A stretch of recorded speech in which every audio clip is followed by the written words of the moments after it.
இளைய பாரதம் நேயர்களுக்கு வணக்கம். ஏப்ரல் 11ஆம் தேதி பாராளுமன்றத்தில் வக்பு திருத்த சட்ட மசோதா நிறைவேற்றப்பட்டிருந்தது. இதற்கு பல தரப்பிலும் எதிர்ப்புகள் தெரிவிக்கப்பட்டிருந்தது. அதை தொடர்ந்து வெஸ்ட் பெங்கால்லையும் அதற்கு எதிர்ப்புகள் எழுந்தன.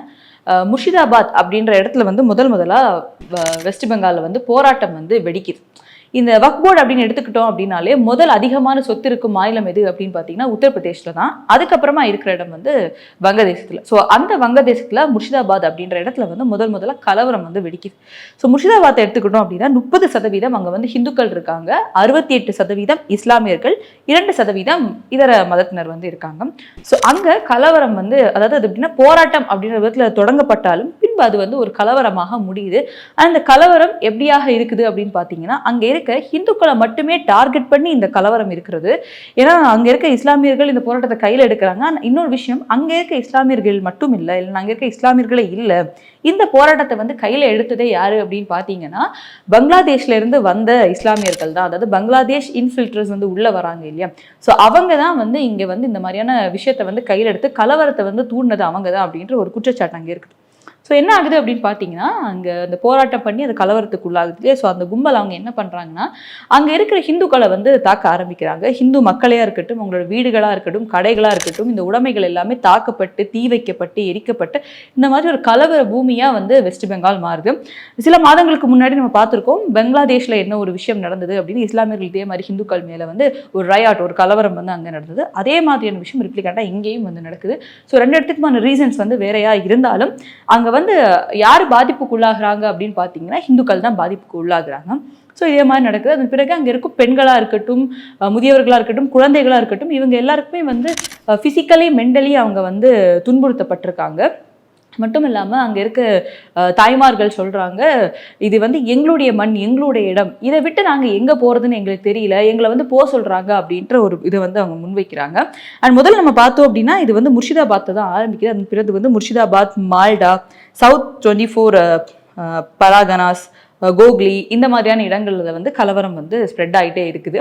அதற்கு அங்கே ஆளும் கட்சியாக இருக்கும் திரிணாமுல் காங்கிரஸ் உடைய லீடர் குணல் கோஷ் அவர் என்ன சொல்றாரு அப்படின்னா இந்த கலவரம் இவ்வளோ அளவுக்கு ஆகிறதுக்கான காரணம் யாரு அப்படின்னு பார்த்தீங்கன்னா பிஎஸ்எஃப், அதாவது அங்கே பார்டர் செக்யூரிட்டி ஃபோர்ஸ் இருக்காங்க, ஸோ ஆர்மி, பிஎஸ்எஃப்பும் அங்கே இருக்கிற அதர் பார்ட்டிஸ் அவங்களோட இதில் தான் இந்த கலவரம் இங்கே வெடிச்சிருக்கு அப்படின்ற ஒரு விஷயத்த டிஎம்சியோட லீடராக இருக்கும் கோஷ் சொல்றாரு. அண்ட் மம்தா பானர்ஜி அவர்கள் இந்த வக்ஃப் போர்ட் மசோதாக்கு இதை பாராளுமன்றம் இதை நிறைவேற்றினாலும் வெஸ்ட் பெங்கால இது இம்ப்ளிமெண்ட் செய்யப்படாது அப்படின்றத மம்தா பானர்ஜி அவர்கள் சொல்லியிருந்தாங்க.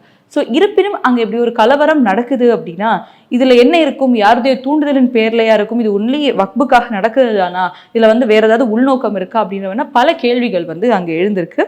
அதுக்கப்புறமா பாஜகனுடைய சுகந்து அதிகாரி அப்படின்ற அவர் என்ன சொல்லியிருக்காரு அப்படின்னா இந்த மண்ணில் ஹிந்துக்களுக்கு, அதாவது வெஸ்ட் பெங்காலில் ஹிந்துக்கள் சேஃபாக இல்லை, அவங்களோட உயிருக்கே ஒரு ஆபத்து இருக்குது அப்படின்றது அவர் சொல்கிறார். அது மட்டும் இல்லாமல் இந்த விஷயத்தை என்ஐஏ கையில் எடுக்கணும், கையில் எடுத்து விசாரணை நடத்த வேண்டும், என்ஐஏடைய தேவை அங்கே அதிகமாகவே இருக்கு அப்படின்ற விஷயத்தை அவர் முன்வைக்கிறாரு.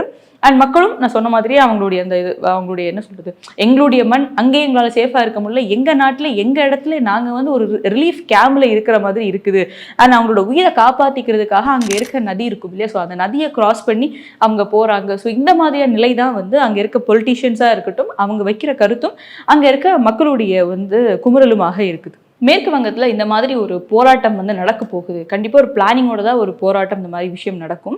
ஸோ ஒரு போராட்டம் நடக்க போகுது, இல்லை அது கலவரத்தோட ஸ்டேஜுக்கு போக போகுது. அண்ட் முக்கியமாக பங்களாதேஷ் இன்ஃபில்ட்ரஸ் தான் இதை பண்ண போகிறாங்க, தே ஆர் ஹெட்டிங் இட் அப்படின்ற மாதிரி ஒரு விஷயம். அண்ட் முக்கியத்துவம் அவங்களுக்கு தான் இருக்குது அப்படின்றப்போ கண்டிப்பாக உளவுத்துறைக்கு இந்த விஷயம் தெரிஞ்சிருக்கும் இல்லையா. இல்லை இது ஒரு போராட்டமாகவோ இது இப்படி ஒரு விஷயமா ஆரம்பிக்கும் போது அங்கே ஆன்டி சோஷியல் எலிமெண்ட்ஸாக இருப்பாங்க இல்லையா, ஸோ அவங்கள கைது பண்ணுறதோ, வீட்டில் வீட்டுக்காவலில் அவங்கள வச்சுக்கிறதோ, அது மட்டும் இல்லாமல் ஒரு ஆர்மியை அங்கே டிப்ளாய் பண்ணியிருக்கிறோம். ஸோ இந்த மாதிரியான விஷயங்களை வங்கதேசம் பண்ணலையே அப்படின்றது. அண்ட் இப்போ நாங்கள் போலீஸ் அந்த கட்டுப்பாட்டத்தில் வச்சிருக்கோம், போலீஸ் கரெக்டாக ஹேண்டில் பண்ணிட்டு தான் இருக்குது அப்படின்னு சொன்னாலும் இதில் முக்கியமாக பார்க்க வேண்டிய ஒரு விஷயம் என்ன அப்படின்னா இங்கே கலவரம் நடந்தப்போ இதுக்கு ஒரு ஸ்டெப் எடுத்தது அங்கே இருக்க மேற்கு வங்க அரசு கிடையாது, மம்தா பானர்ஜி அவர்கள் கிடையாது, கொல்கத்தாவுடைய ஹைகோர்ட் தான் இந்த மாதிரியான விஷயங்கள் அங்கே இருக்குது அப்படின்றதுனால ஆர்மியும் சரி போலீஸும் சரி நீங்கள் முன்னெடுத்து அவங்க மக்களை சேஃப்கார்டாக பார்த்துக்கணும் அப்படின்ற ஒரு ஸ்டெப்பை கோர்ட்டு தான் கேள்வி கேட்டு அதன் பிறகுதான் இந்த விஷயம் நடக்குதே தவிர அரசு வந்து இதுல வந்து தலையிட்டு எந்த ஒரு அந்த ஒரு விஷயத்துக்கான ஒரு முன்னெடுப்பை வந்து அவங்க எடுக்கல அப்படின்றதா இங்க நிதர்சனமான உண்மை.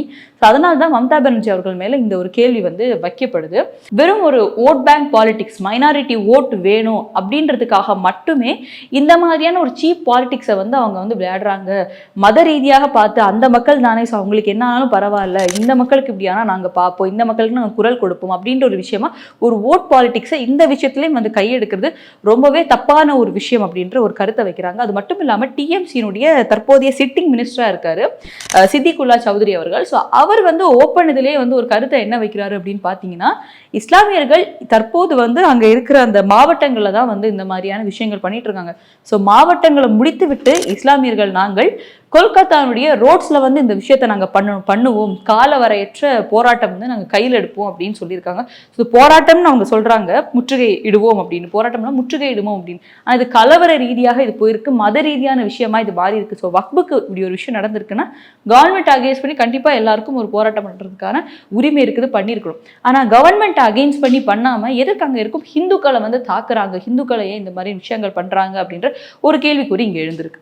அதே நேரத்தில் பார்த்தோம் அப்படின்னா கிரிக்கெட் வீரான யூசப் பதான், நம்ம எல்லாருக்குமே அவர் தெரிஞ்சிருக்கும். அவர் தான் வந்து அந்த கலவரம் ஆரம்பிச்ச இடமான முர்ஷிதாபாத்தினுடைய எம்பியாக இருக்காரு. ஸோ யூசப் பதான் அவர்கள் இந்த மாதிரியான ஒரு விஷயம், இந்த ஒரு நிலவரம் வந்து கலவரம் ஆன ஒரு நிலையை வந்து அங்கே தொடர்ந்து இருந்துட்டு இருக்கும்போது அவர் வந்து தான் ஒரு டீ குடிக்கிற மாதிரி ஒரு ஃபோட்டோ வந்து தன்னோட சோஷியல் மீடியாவில் வந்து பகிர்ந்துக்கிறார்.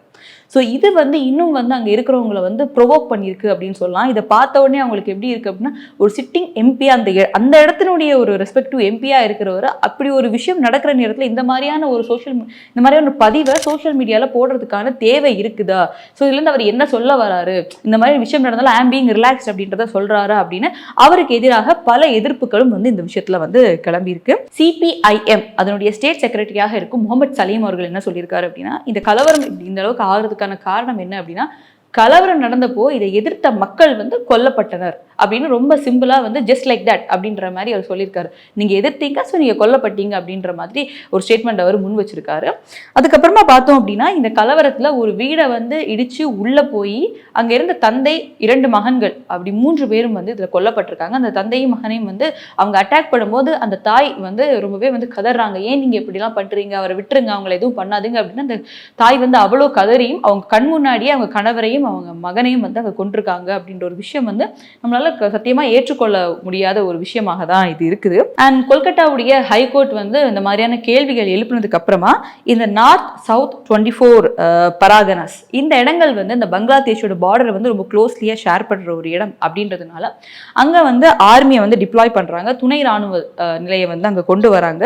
கொண்டு வந்ததுக்கு அப்புறமா விஷயங்கள் எல்லாமே கொஞ்சம் கொஞ்சமா கட்டுக்குள் உள்ளாயிட்டே வருது. அண்ட் இதுல வந்து கிட்டத்தட்ட 270க்கும் மேற்பட்டோர் வந்து இதுல அரெஸ்ட் பண்ணப்படுறாங்க. அண்ட் அதுக்கப்புறமா கவர்னர் ஆனந்த போஸ் அவர் வந்து சிச்சுவேஷனுக்குள்ள வராரு. கவர்னர் உள்ள வந்து என்னென்ன விஷயம் நடந்திருக்கு, எந்த மாதிரி சிச்சுவேஷன் இருக்கு அப்படின்னு மக்களை பார்த்து உங்களுடைய தேவை என்ன உங்களுக்கு நடந்துச்சு அப்படின்றத பத்தி அவர் வந்து கேட்டு தெரிஞ்சுக்கிட்டாரு. அவர் மட்டும் இல்லாம தேசிய மகளிர் ஆணையத்துடைய தலைவி விஜயா ரஹாத்கர் அவங்களும் வராங்க. வந்து அவங்களும் மக்கள் கிட்ட என்ன நடந்தது அப்படின்றத விசாரிச்சுட்டு அவங்க என்ன சொல்றாங்கன்னா, இது தொடர்பான ஒரு அறிக்கையை வந்து நாங்க மத்திய அரசுக்கு வந்து கொடுப்போம் அப்படின்றத வந்து அவங்க சொல்லியிருக்காங்க. அண்ட் அவங்க வந்து அந்த மக்களை சந்திச்சதுக்கு அப்புறமா அவங்க மேற்கு வங்கத்துக்கு போய் அங்க இருக்க கவர்னர் ஆனந்த போஸ் அவரையும் சந்திச்சு அந்த நிலையை பத்தி சொல்லி ஒரு ரிப்போர்ட் வந்து அவர் கையிலையும் வந்து அவங்க கொடுக்குறாங்க. ஸோ அவங்க வந்து அந்த மக்களை சந்திச்சதுக்கு அப்புறம் வந்து ரொம்பவே உருக்கமான ஒரு செய்தியாளர் சந்திப்பை வந்து கொடுத்திருந்தாங்க விஜயா அவர்கள். அது அவங்க என்ன சொல்றாங்க அப்படின்னா, நம்ம முதலே பதிவிட்டிருந்த மாதிரியே அவங்க ஒரு விஷயத்த சொல்றாங்க, அந்த மக்கள் வந்து கதறாங்க, உருகுறாங்க, எங்க மண்ணுங்க, எங்க இடம், இங்கே எங்களால வந்து நிம்மதியா இருக்க முடியல, நாங்க என்னதான் அப்படி தவறு பண்ணிட்டோம், நாங்க ஏதோ பண்ற மாதிரி எங்களை எதுக்கு இந்த மாதிரி பண்றாங்க அப்படின்றதும் பெண்கள் வந்து சொல்றாங்க, எங்க கிட்டயே எங்க குழந்தைய வந்து பலாத்காரத்துக்கு வந்து விடுங்க அப்படின்னு எங்களை மிரட்டுறாங்க.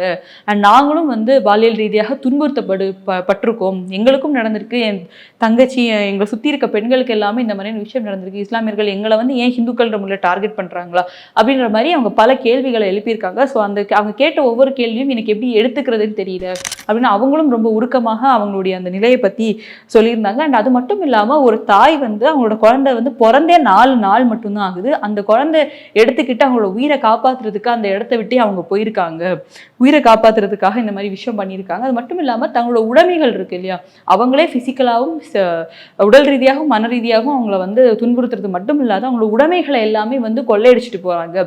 ஸோ இந்த மாதிரியான விஷயத்தையும் நம்ம தொடர்ந்து பண்ணிட்டு இருக்காங்க அப்படின்ற குற்றச்சாட்டை வந்து அங்கே இருக்கும் பெண்கள் வந்து வச்சிருந்தாங்க. ஸோ இதை தொடர்ந்து நாங்கள் என்னன்னு பார்த்துட்டு ஒரு அறிக்கையை வந்து நாங்கள் மத்திய அரசுக்கு சப்மிட் பண்ண போறோம் அப்படின்றத வந்து விஜயா அவர்கள் வந்து சொல்லியிருக்காங்க. இதுக்கு வந்து பல தரப்பிலும் வந்து எதிர்ப்புகள் தெரிவிக்கப்பட்டிருக்கு. ஏன் மம்தா பானர்ஜி அவர்கள் மௌனம் காக்குறாங்க? அவங்க இதை வந்து இந்த ஒரு விஷயத்தை வந்து கட்டுக்குள் கொண்டு வரதுக்கு கொல்கத்தாவுடைய ஹைகோர்ட் தான் வந்து ஃபர்ஸ்ட் சைலன்ஸை வந்து ரிமூவ் பண்ற மாதிரி இருந்துச்சு. ஏன் வந்து மாநில அரசு அந்த ஒரு விஷயத்த பண்ணல அப்படின்றத அவங்க கேட்குறாங்க. இது மட்டும் இல்லாமல் இதுவே இந்தியாவுக்கு வெளியில எங்கேயோ ஒரு விஷயம் நடக்குது அப்படின்னா உடனே வந்து ஒரு ஹேஷ்டேக் போடுறதோ இல்லை வாட்ஸ்அப்பில் ஒரு ஸ்டேட்டஸ் போடுறதோ 4 டிபேட் வச்சு ஏன் இப்படி நடக்குது அப்படின்ற விஷயம் கேட்குறாங்க. அப்பட்டமாக இங்கே என்ன வைக்கிற கருத்து அப்படின்னா, இஸ்லாமியர்களுக்கு வேற எங்கேயே ஏதோ ஒரு விஷயம் நடந்துச்சுன்னா சேவ் தேட் சேவ் திஸ் அப்படின்னு ஒரு ஹேஷ்டேக் ஐயோ அப்படின்ற மாதிரி இருக்காங்க. நம்ம மண்ணு நமக்குள்ளே இங்கே இருக்கிறவங்க அவங்கள ஏன் ஹிந்துக்கள் அப்படின்னு பிரித்து பார்க்கணும்? இங்கே இருக்க மக்களுக்கு இந்த மாதிரி ஒரு விஷயம் நடக்குதுன்னு கூட ஏன் எல்லாருமே வந்து ஜஸ்ட் ஒரு பொலிட்டிக்கல் கெயினுக்காக வாயை திறக்காம மௌனம் காக்குறாங்க அப்படின்ற ஒரு கேள்வியை பலரும் வந்து எழுப்பிட்டு வராங்க. ஸோ பொறுத்திருந்து பார்ப்போம் இந்த சிச்சுவேஷன் எந்த மாதிரி ஒரு நல்ல இதில் வந்து போகுது. ஸோ இந்த மாதிரி அவங்க கையாள போகிறாங்க. ஸோ ஆர்மி எந்த மாதிரியான நடவடிக்கைகள் எடுக்க போகிறாங்க அப்படின்றத பார்ப்போம். வந்து இந்த வக்ஃப் போர்டுக்காக மட்டும்தான் இந்த கலவரம் வெடிச்சுதா இல்லை ஏன் இதில் பொதுவாக இந்துக்கள் மட்டும் டார்கெட் பண்ணப்பட்டாங்க அப்படின்றத பற்றி NIA உள்ள விசாரிக்குமா அண்ட் அந்த ஆணையம் கொடுக்க போகிற அந்த ரிப்போர்ட்லேருந்து மத்திய அரசு என்ன ஒரு கன்க்ளூஷனுக்கு வராங்க அப்படின்றத நம்ம பொறுத்திருந்து பார்க்கலாம். நன்றி.